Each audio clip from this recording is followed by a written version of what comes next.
क्या वैराग्य का अर्थ सिर्फ घर बार छोड़ देना है, या फिर जिम्मेदारियों से भाग जाना ही उदासीनता है? रुकिए, क्योंकि जो बाहर से एक जैसा दिखता है, भीतर से उसमें जमीन आसमान का फर्क हो सकता है। आज हम उस भ्रम को तोड़ेंगे जो अक्सर साधक को कृत्रिम वैराग्य के जाल में फंसा देता है। सोचिए, क्या आप बुद्ध की तरह जागे हैं, जहां राजमहल का सुख भी चुपता है?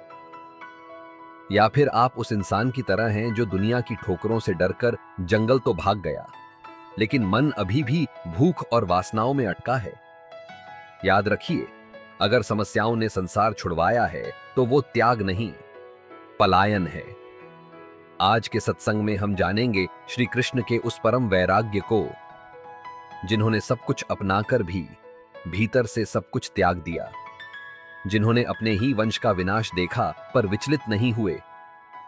हम सुनेंगे उस बालक और कबूतर की कहानी जो हमें सिखाती है कि बार बार बिखरने पर भी बिना थके फिर से निर्माण कैसे किया जाता है। यह यात्रा है राग से विराग और विराग से वीतराग होने की। एक ऐसी अवस्था जहां आप एक सूखे पत्ते की तरह हो जाते हैं, जहां हवा ले जाए वहीं चल पड़े, जहां न कुछ पाने की जिद है न खोने का डर, बस होना है। तो तैयार हो जाइए अपनी चेतना की बूंद को उस महासागर में विलीन करने के लिए।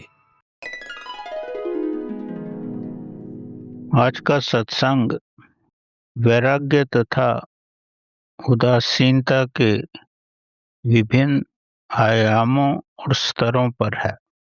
अंग्रेजी भाषा में कहा जा सकता है various aspects and depths of वैराग्य एंड इंडिफरेंस। वैराग्य और उदासीनता साधारणतः समझने में और बाह्य अनुभव में लगभग एक जैसी ही प्रतीत होती हैं।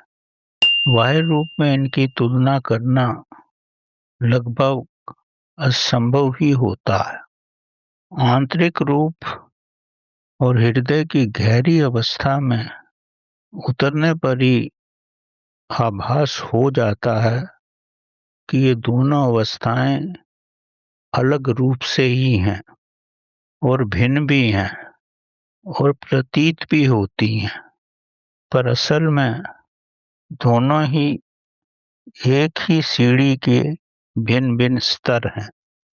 ऐसा है, जब आप नीचे से सीढ़ी पे ऊपर चढ़ते हैं तो एक सीढ़ी पे पहुंचकर वैराग्य आता है, और आगे चलते जाते हो तो फिर उदासीनता आने लगती है। ये एक ही सीढ़ी के भिन्न भिन्न स्तर हैं। वास्तव में वैराग्य के बाद ही धीरे धीरे साधक को उदासीनता का अनुभव होता है। ये साधक के मन की विभिन्न उच्चतम अवस्थाएं हैं। आप ये समझो कि ये दोनों ही अवस्थाएं बड़े ही सूक्ष्म धागे से एक दूसरे के साथ जुड़ी हुई हैं। जब साधक इन अवस्थाओं को पार करता है, तब उसके मन में शून्यता के विभिन्न स्तरों का अनुभव होता है। जब मन पूर्णतः शून्य हो जाता है, उसी अवस्था में लुप्त चेतना का धीरे धीरे आविर्भाव होने लगता है। चेतना सबसे महत्तम और गहनतम अवस्था में ही निवास करती है। चेतना के विकास के बाद जब धीरे धीरे शून्य अवस्था आती है, तब साधक सविकल्प समाधि में प्रवेश करता है और फिर धीरे धीरे निर्विकल्प समाधि में अनुभव होता है। इसमें उसको समय भी लग सकता है और कई बार भटकना भी पड़ सकता है, पर अंत में प्रभु कृपा से आत्म साक्षात्कार हो जाता है। ये सब प्रभु और नियति की कृपा से ही होता है। मानव केवल अपनी श्रद्धा से प्रयत्न मात्र ही कर सकता है, और ये प्रयत्न भी वो प्रभु की कृपा से ही करता है। प्रभु ना चाहे तो वो इस दिशा में उतर ही नहीं सकता। नियति ही यानी परमात्मा ही चेतना को अग्रसर करती है ताकि वे महाचेतना का अनुभव कर सके, यानी वो समाधि में जा सके और उसमें विलीन हो जाए। ये अवस्था नदी को सागर में मिलने जैसा ही अनुभव है। यही मानव चेतना का महाचेतना से विलीन होने का अनुभव है। अंत में केवल महाचेतना ही रहती है। मानव चेतना तो शून्य हो जाती है, केवल परमात्मा का आभास ही रहता। जब मानव चेतना शून्य हो जाती है तभी महाचेतना प्रकट होती है। महाचेतना यानी प्रभु ही सर्वव्यापी है। यही ब्रह्म चेतना है। वास्तव में हम सब इस महाचेतना में ही रहते हैं, प्रभु में ही रहते हैं। क्योंकि प्रभु अद्वैत है, इसलिए हमें उसका अनुभव नहीं होता। चेतना महाचेतना में विलीन होकर सब अनुभव करती है। जीवन भर व्यक्ति महाचेतना यानी प्रभु को ढूंढता है। अंत में बूंद सागर में समा जाती है, और दूसरे रूप में ये समझो तब बूंद भीतर से सागर का अनुभव करती है, क्योंकि सागर ही बूंद में समा जाता है। आप इसको इस रूप में भी समझ सकते हो। चेतना का महाचेतना में मिलना ही वैराग्य है। वैराग्य का मकसद संसार के प्रति अनासक्ति। आप नदी के दोनों किनारों पर पैर नहीं रख सकते। वैराग्य एक किनारा है और संसार दूसरा किनारा है। आप वैराग्य को और भी गहराई से समझ सकते हैं। जैसे कि आप जानते हो, कुछ महान व्यक्ति अपने पूर्व जीवन के संस्कारों से ही, जन्म से ही प्रभु में होने का प्रयत्न करते हैं।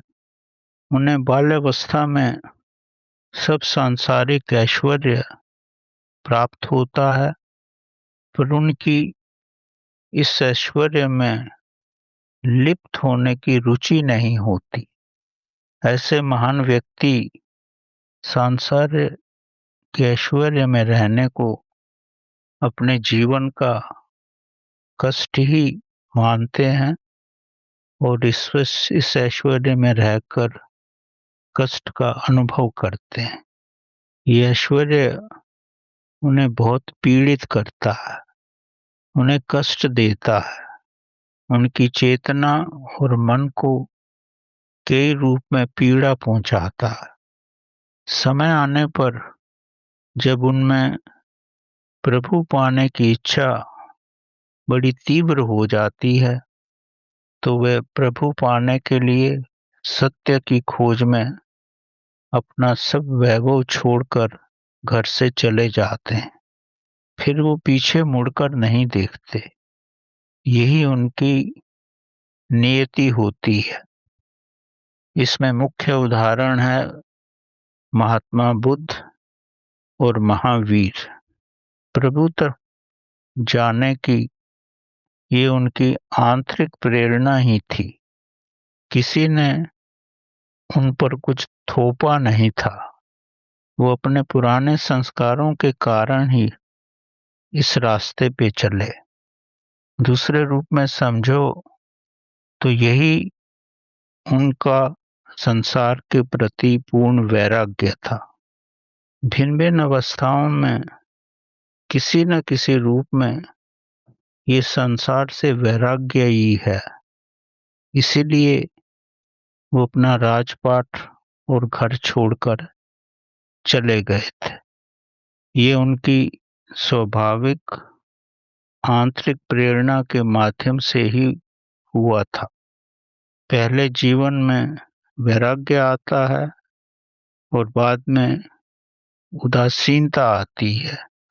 ऐश्वर्य के प्रति उनकी पूर्ण विरक्ति हो जाती है और अंत में सत्य की खोज का अविश्वसनीय मार्ग में चलना ही उनकी नियति होती है और यही प्रभु की कृपा भी है। ये सब उनकी आंतरिक प्रेरणा से होता है। ये उन पर पुराने संस्कारों का प्रभाव है और यही प्रभु की महानतम कृपा है। इसी श्रृंखला में महात्मा बुद्ध और महावीर के बाद विवेकानंद और योगानंद भी आते हैं। विवेकानंद और योगानंद के जीवन में ऐश्वर्य नहीं था, पर प्रभु पाने की उनके हृदय में अग्रिम भावना और संकल्प था। ये सब पिछले जन्म के संस्कारों के कारण से ही था। इस जन्म में किसी ने उन पे आरोपित नहीं किया था। ऐश्वर्य न होते हुए भी ये भी संसार के प्रति एक प्रकार का वैराग्य ही था। संसार के प्रति उदासीनता थी जो अंत में उन्हें आत्म साक्षात्कार की पद्धति में ले आई। इसके विपरीत संसार में ऐसा भी होता है कि कुछ लोग अध्ययन करके उस अज्ञात शक्ति को यानी परमात्मा को पाना चाहते हैं। वे महाशक्ति जो ब्रह्मांड को चलाती है, उनमें प्रारंभ में किसी प्रकार की वैराग्य की भावना नहीं आती। ऐसे व्यक्ति प्रभु पाने के प्रयत्न में पूर्ण रूप से संलग्न रहते हैं, हर प्रकार से पूर्ण प्रयत्न करते हैं। उनके जीवन का मकसद प्रभु पाना ही होता है। संसार में रहकर ऐसे व्यक्ति जागरूक अवस्था में रहते हैं।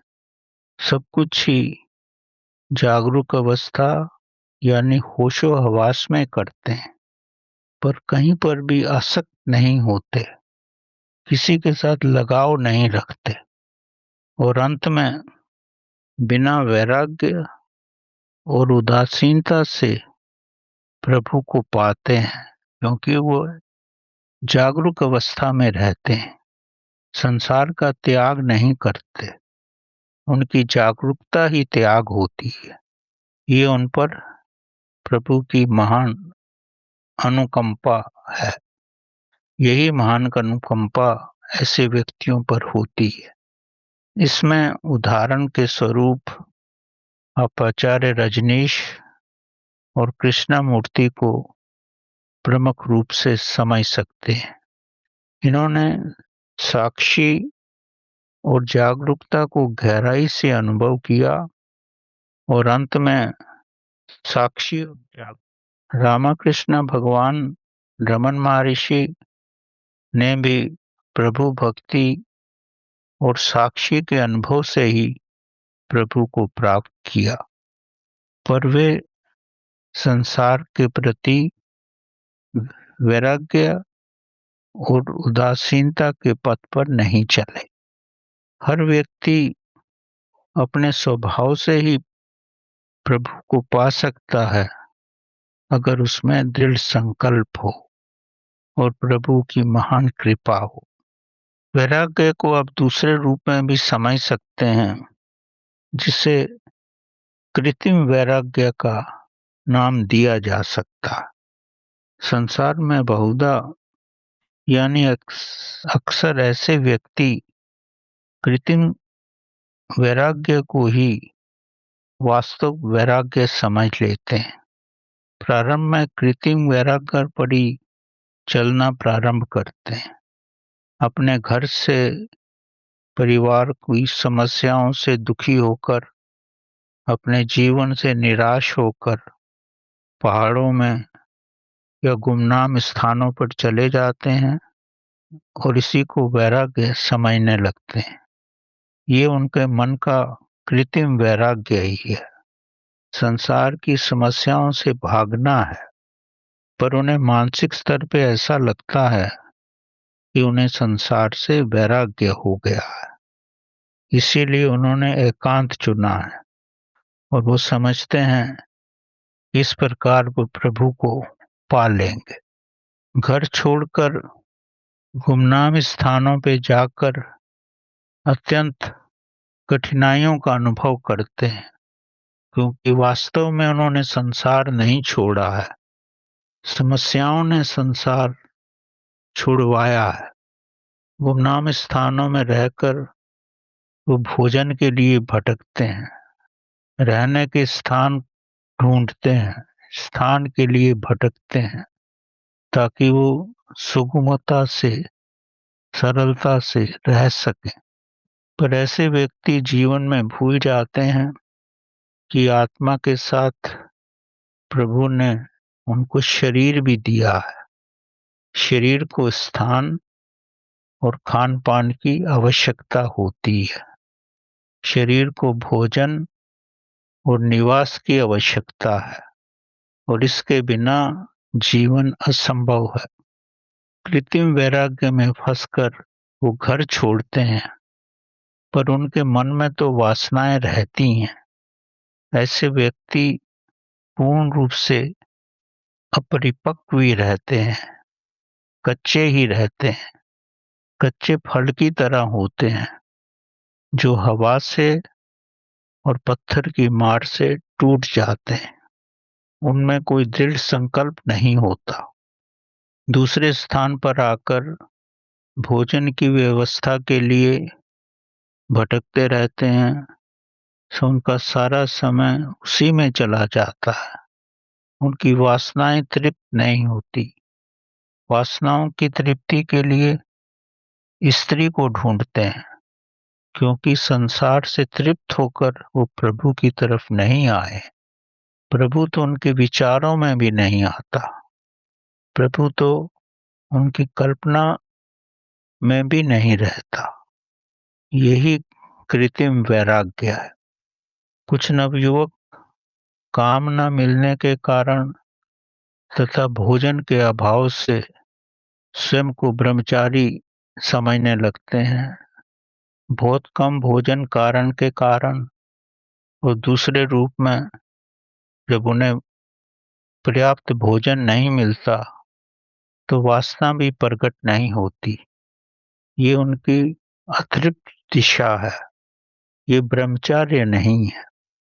प्रयत्न करके किसी आश्रम में प्रवेश पाते हैं और जब कुछ दिनों में जब ठीक ठाक भोजन उन्हें मिलने लगता है तो उनमें काम वासना की तीव्रता बढ़ जाती है।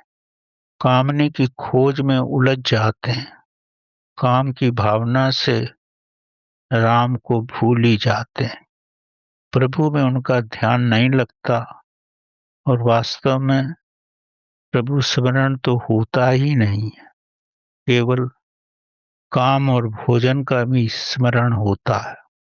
तब उनकी समझ में आता है वो स्वयं पे आरोपित वैराग्य था। उनके जीवन में वैराग्य की अवस्था नहीं आई थी।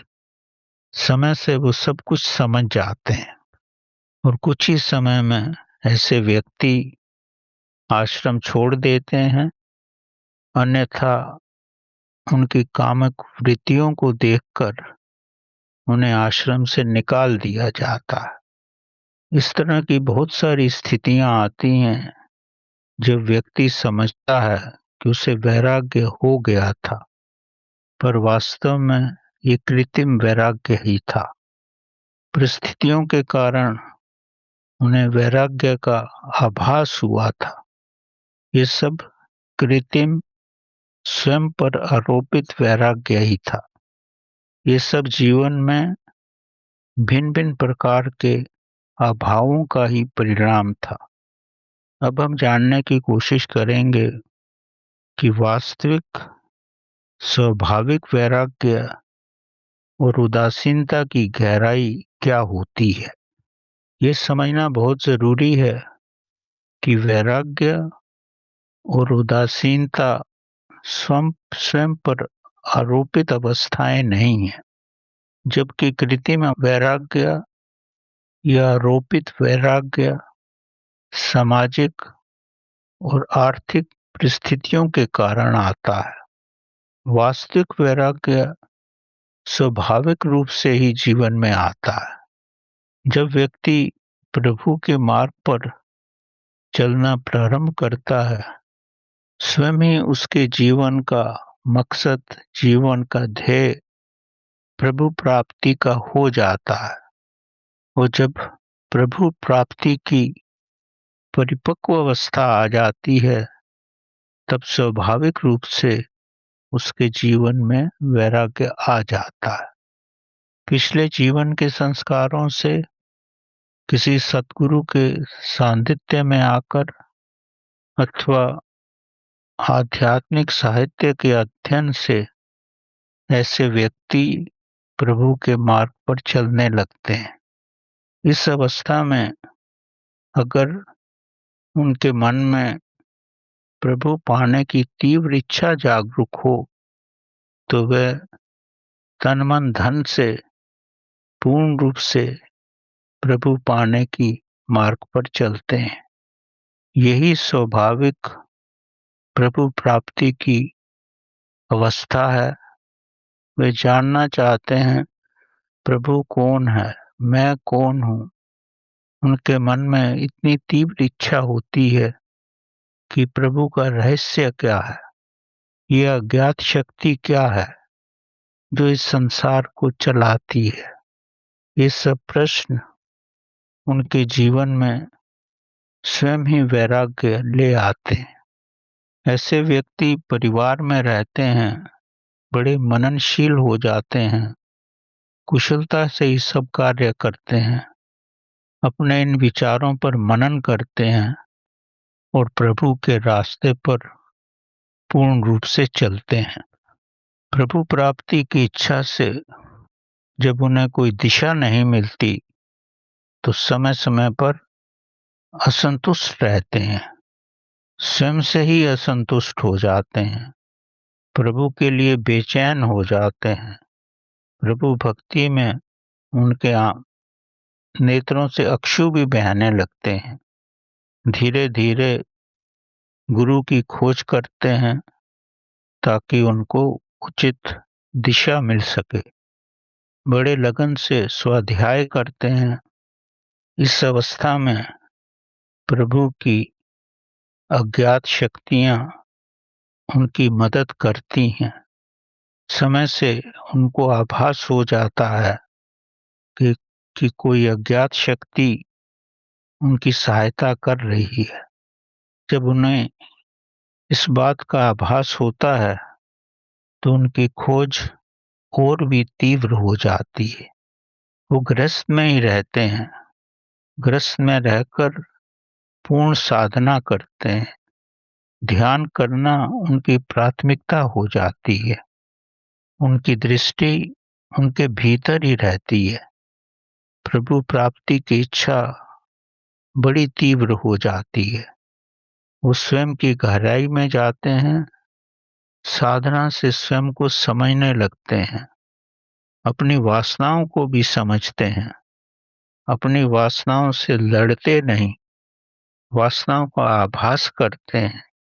वो पूर्ण रूप से समझते हैं, अगर वासनाओं को गहरी दृष्टि से देखा जाए तो वासनाएं खुद ही विलीन होने लगती हैं। गुरु की कृपा और आदर्श शक्तियां, अज्ञात शक्तियां उनको दिशा दिखाती हैं। धीरे धीरे उनके जीवन में परिवर्तन आने लगते हैं। वो शरीर के सब चक्रों के बारे में जान लेते हैं। उन्हें प्राणों का अनुभव हो जाता है। अपने भीतर विद्युत शक्ति का अनुभव भी करने लगते हैं। धीरे धीरे उन्हें आभास हो जाता है कि उनकी ऊर्जा किस चक्र पर है। इस समय पर ध्यान नहीं देते क्योंकि साधना में उन्हें आनंद आता है। इस सब में कई वर्ष लग जाते हैं। साधना ही उनका जीवन बन जाता है। कई वर्षों की साधना के बाद उनके जीवन में अनगिनत परिवर्तन होने लगते हैं। जिस भोजन को वो पहले पसंद करते थे, अब उस भोजन में उन्हें कोई रुचि नहीं रहती। अगर वो पहले मांस मदिरा का सेवन करते थे, अब वो स्वयं ही उससे दूर हो जाते हैं। उनके मित्रों की संख्या भी कम हो जाती है। वे किसी को नहीं छोड़ते, मित्र ही उनको छोड़ के चले जाते हैं, क्योंकि उनके जीवन के कंपन अलग हो जाते हैं। अकेले रहकर भी उन्हें अकेलेपन का अनुभव नहीं होता। जो पहले फिल्म आदि देखते थे, अब फिल्म देखने में भी उनकी कोई रुचि नहीं रह जाती। वो किसी को छोड़ते नहीं हैं, मनोरंजन ही उनको छोड़ देता है। अपनी धर्मपत्नी और बच्चों के साथ उनका औपचारिक व्यवहार ही रहता है। ये सब होते हुए अपने परिवार का पूर्ण ध्यान रखते हैं, अपने कर्मों का पालन करते हैं, किसी भी रूप में अपना समय खराब नहीं करते। वे महसूस करते हैं, उन्हें स्वयं ही महसूस हो जाता है कि उनका हृदय अति कोमल हो गया है। सफर करते हुए भी प्रभु स्मरण ही उनके मन में चलता रहता है। चाहे वो बस में सफर कर रहे हों, रेल में सफर कर रहे हों या गाड़ी में सफर कर रहे हैं, प्रभु स्मरण उनके मन में पूर्ण रूप से चलता ही रहता है। प्रभु का हृदय स्पर्शी गीत तथा कथा उनके नेत्रों में अश्रु भर देते हैं। उनकी वाणी बड़ी मधुर और रमणीक हो जाती है। लंबे समय तक ध्यान की या अकाल की ऊंची अवस्था में सहज रूप ही बैठे रहते हैं।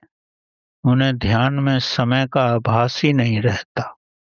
यही उच्चतम अवस्था है। वे स्वयं के भीतर अपने मेरुदंड में विद्युत धारा का प्रवाह भी अनुभव करने लगते हैं। ये सब बड़े सरल रूप से और स्वाभाविक होने लगता है। उन्हें महसूस होता है कि उनकी कुंडली शक्ति अनाहत से होते हुए अंजना चक्र से सहसारा में सरलता से पहुंच जाती है। इस अवस्था में उनका रागमय जीवन स्वयं ही वैराग्यमय जीवन में परिणत हो जाता है। जहाँ पहले उनके जीवन में राग था, अब वैराग्य हो जाता है। ये सब स्वयं ही होता है, कुछ भी आरोपित नहीं होता। अब वो किसी भी रूप में राग और लगाव का अनुभव नहीं करते। वे एकांत में स्वयं के साथ ही रहना पसंद करते हैं। ये जीवन की पूर्ण वैराग्य की अवस्था ध्यान की गहराई में जाकर धीरे धीरे ही आती है, आरोपित नहीं की जाती। वे भक्ति में रहते हैं, ध्यान में रहते हैं। उन्हें ऐसा लगता है कि वो संसार में रहकर भी संसार से अलग है। ये विरक्त अवस्था है। वे स्वयं ही अपने इस वैराग्य की अवस्था को अनुभव करते हैं। दूसरा कोई नहीं जानता, किसी दूसरे को इसका आभास भी नहीं होता। अब उनकी पहली जो राग की अवस्था थी, अब पूर्ण वैराग्य में परिणत हो जाती है। आप सारांश में समझ सकते हो, जब उन्होंने साधना प्रारंभ की थी, तो उनकी रागमय अवस्था थी। खाने पीने रहने में ही उनको आनंद था। प्रभु साधना ने, ध्यान ने, स्वाध्याय ने, प्रभु कृपा ने उनकी सांसारिक रागमय अवस्था को वैरागमय अवस्था में परिणित कर दिया है। वो स्वयं ही हो जाते हैं। अब वो रहते हैं, जीते हैं, खाते हैं, पर अब उनके जीवन में रागमय अवस्था नहीं है। उनको अनुभव हो जाता है कि जीवन में स्वयं ही एक प्रकार से वैराग्य हो गया है। उन्हें ऐसा लगता है कि वे इच्छा रहित हो गए हैं। उनके जीवन में न राग रहा है, वो किसी समय लगता है कि वैराग्य भी नहीं रहा है। वे न किसी को पाना चाहते हैं, न किसी को छोड़ना चाहते हैं। जब जीवन में राग और वैराग्य दोनों ही नहीं रहते, तो ये वीतराग की अवस्था है। ये राग और वैराग्य से ऊपर की अवस्था है। यही महानतम अवस्था है। इस वीतराग की अवस्था को उदासीनता की अवस्था कहा जा सकता है। इस अवस्था में व्यक्ति पूर्ण रूप से इच्छा रहित रहता है। उदासीनता राग और वैराग्य से ऊपर की अवस्था है। राग में व्यक्ति सब कुछ पाना चाहता है, वैराग में कुछ छोड़ना चाहता है। वीतराग और उदासीनता की अवस्था में वो हर हाल में आनंदित अनुभव करता है। ना कुछ पाना है, ना कुछ खोना है, पर होना मात्र ही है। यही वीतराग और उदासीन अवस्था है। उनके लिए हर प्रकार से रहना, खाना, सोना, प्रभु भजन, ध्यान सब उनके जीवन में बराबर हो जाता है। वो पूर्ण रूप से इच्छा रहित हो जाते हैं। यही शून्य अवस्था है। यही वास्तव में वीतराग की अवस्था है और यही उदासीनता की अवस्था है। यही उदासीनता है। बस जीवन में होना है, कुछ करना नहीं है। ये होना वीतरागता और उदासीनता की अवस्था है। हर हालत में ऐसे व्यक्ति प्रसन्न रहते हैं, सूखे पत्ते की तरह रहते हैं। जहाँ हवा हो वहाँ चले जाते हैं। उन्हें ना कुछ खोने का डर है, ना कुछ पाने में खुशी होती है। यही वीतराग और उदासीनता की अवस्था है। इस अवस्था में बड़ी सरलता से व्यक्ति सविकल्प से निर्विकल्प समाधि में चला जाता है। उसे समय का आभास ही नहीं होता। वह काल में जीता है, यानी प्रभु के साथ एक होना भी उसका स्वभाव बन जाता है। प्रभु के साथ एक होना उसको सर्वप्रिय लगता है। उसे लगता है सब कुछ एक ही है, सब प्रभु का रूप है, सब में प्रभु आभास करता है। यही आभास कि मैं प्रभु में रहता हूँ, यही उच्चतम वीतराग और उदासीनता की अवस्था है। ऐसा व्यक्ति सब करता है पर किसी में लिप्त नहीं होता। वैराग्य के बाद वीतराग की अवस्था आती है और वीतरागी उदासीनता की अवस्था है। इसमें व्यक्ति शून्य रहता है और प्रभु में सरलता से हो जाता है। कृष्ण भगवान ने वास्तविक वैराग्य को उपदेश दिया है। उन्होंने किसी के साथ भी लगाव नहीं रखा। कृष्ण भगवान ने अपनी प्रेयसी राधा को ब्रिज में छोड़कर आए तो उसके बाद पूर्ण रूप से अनासक्त हो गए। मथुरा में आने के बाद उन्होंने पीछे मुड़ के नहीं देखा। यही उनके जीवन की वैराग्य अवस्था थी। यही वैराग्य की चरम अवस्था है। कर्म करते थे पर राग नहीं रखते थे। महाभारत में अर्जुन को भी उन्होंने यही संदेश दिया कि सबसे विरक्त रहो, लगाव मत रखो, न अपने संबंधियों से, न अपने गुरुओं से। अपने कर्तव्य का पालन करो। अगर दूसरे रूप में अगर आप ध्यान से देखो, ये वैराग्य की ही प्रेरणा थी। राग तथा लगाव से ऊपर उठना, ये हर पहलू में कृष्ण भगवान का संदेश था। यही वैराग्य का संदेश है, ताकि हर कोई बंधन से मुक्त हो। बंधन से मुक्त होना ही मानसिक वैराग्य है।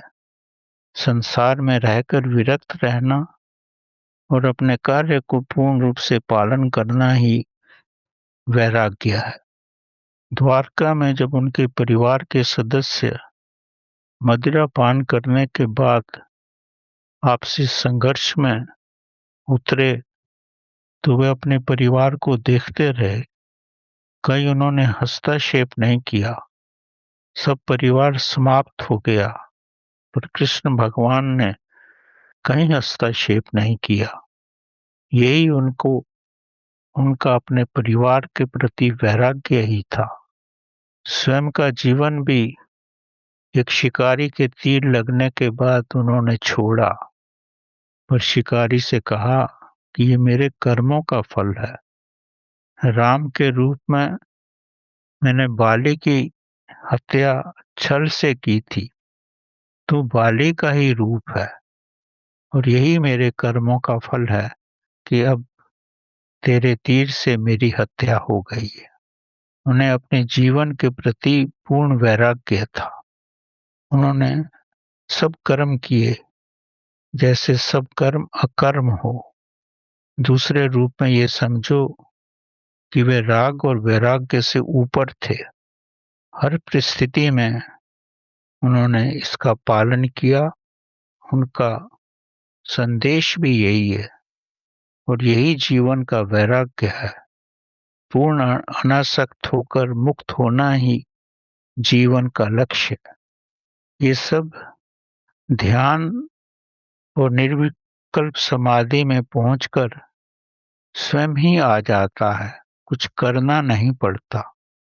कृत्रिम वैराग बांधता है और वह समस्याओं में उलझ जाता है। ऐसा व्यक्ति घर छोड़कर वैराग्य के वस्त्र पहन लेता है, जंगल में चला जाता है, पहाड़ पे चला जाता है, पर वास्तव में उसको वैराग्य नहीं होता, और ना ही प्रभु भक्ति होती है।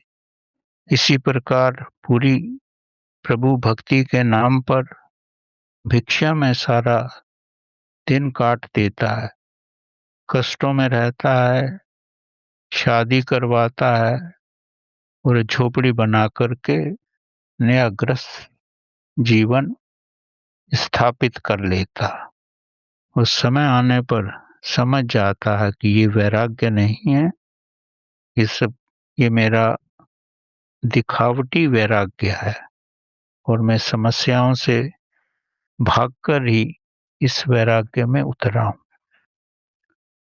वास्तविक वैरागी पूर्ण रूप से वीतरागी बन जाता है, उदासीन हो जाता है, और उससे मुख पर दैविक प्रतिभा आ जाती है।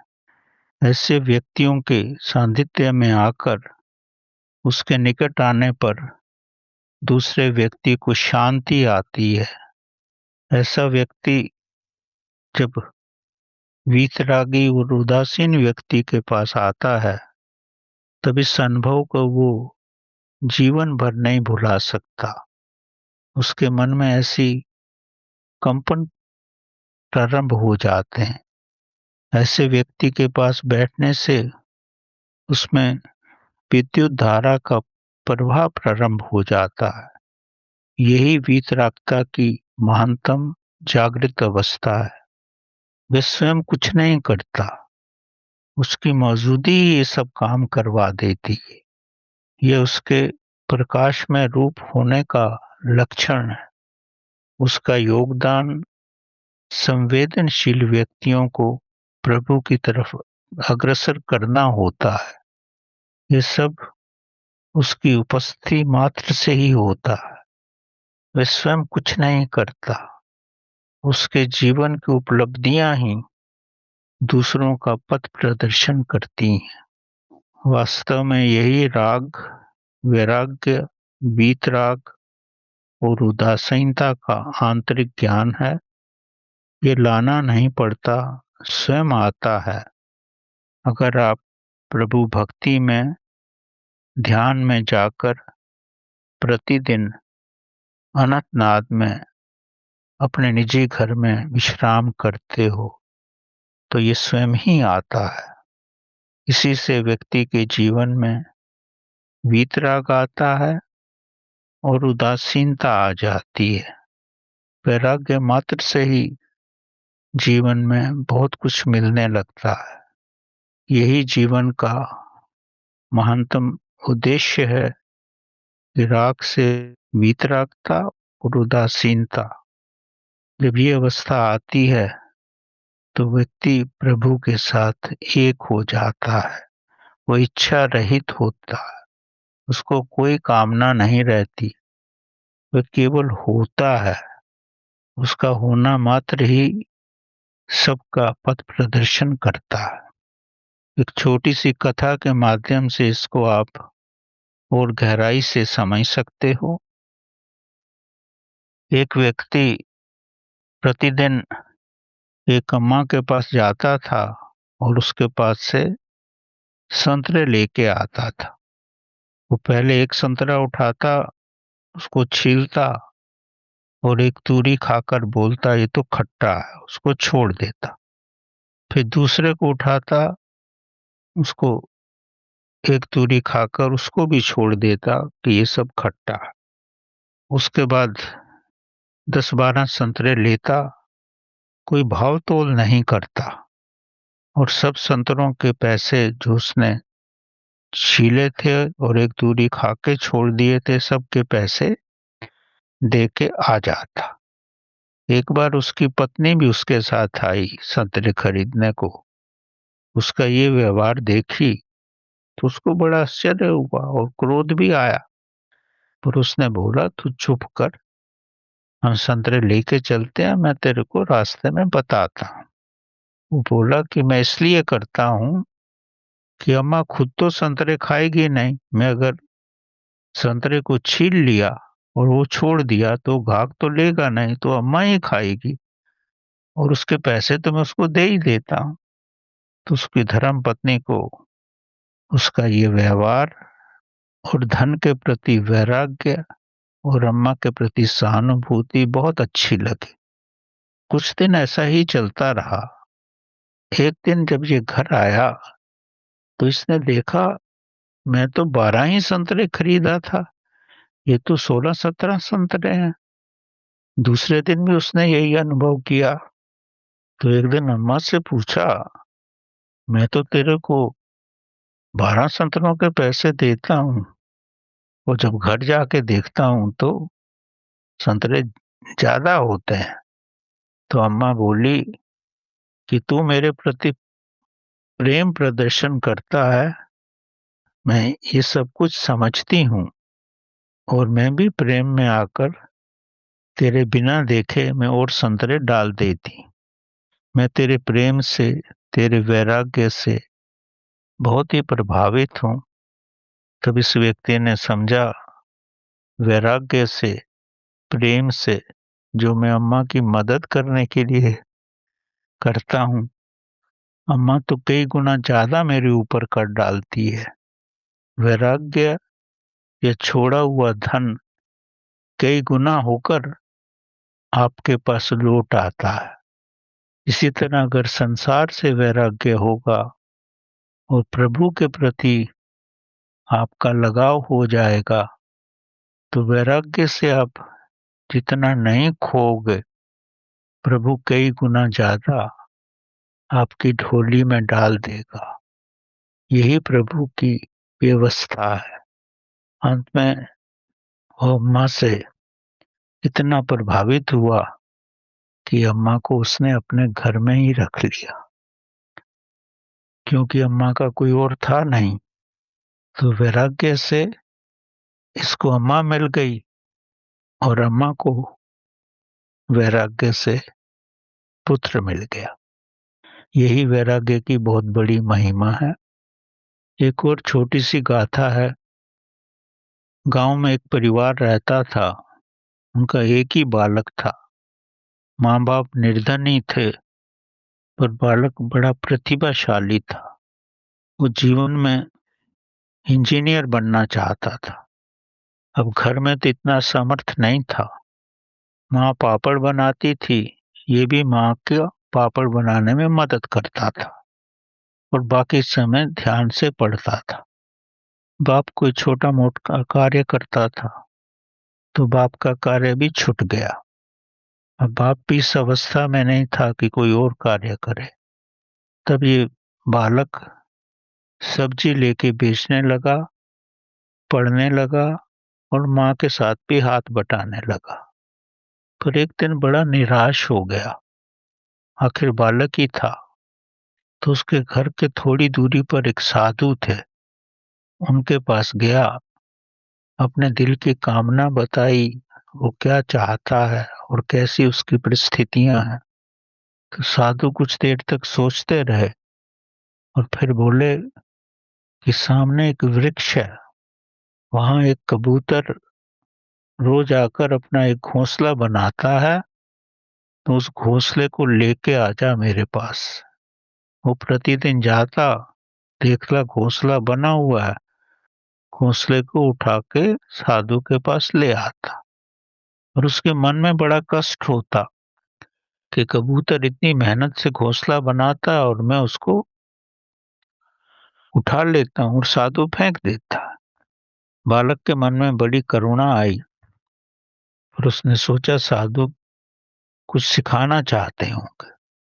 जब 8-10 दिन ये कर चुका और एक दिन अक्षुओं से भर गया और साधु महात्मा से बोला, ये सब क्या है?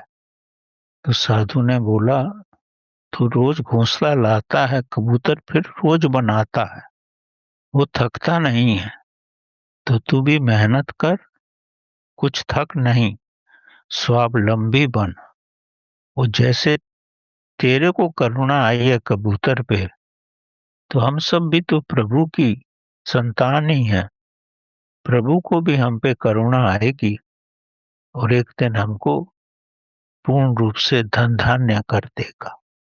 तब उसकी समझ में आया कि प्रभु जो कष्ट दे रहे हैं हमें स्वाभिमान लाने के लिए दे रहे हैं। अगर हम प्रभु को पाना चाहते हैं तो वैराग्य में घबराओ नहीं, अपने पथ पे चलो। प्रभु को भी पाना चाहते हो तो कई बार गिरोगे, फिर उठो, फिर गिरोगे, उठो, और अंत में राग को भी पहचान जाओगे, वैराग्य को भी पहचान जाओगे, और उदासीनता को भी पहचान जाओगे और अंत में प्रभु के साथ एक हो जाओगे। तो ये बालक साधु की ये बात सुनकर उसमें दृढ़ संकल्प आ गया और अपने पथ पर चलकर अपने लक्ष्य को उसने प्राप्त कर लिया।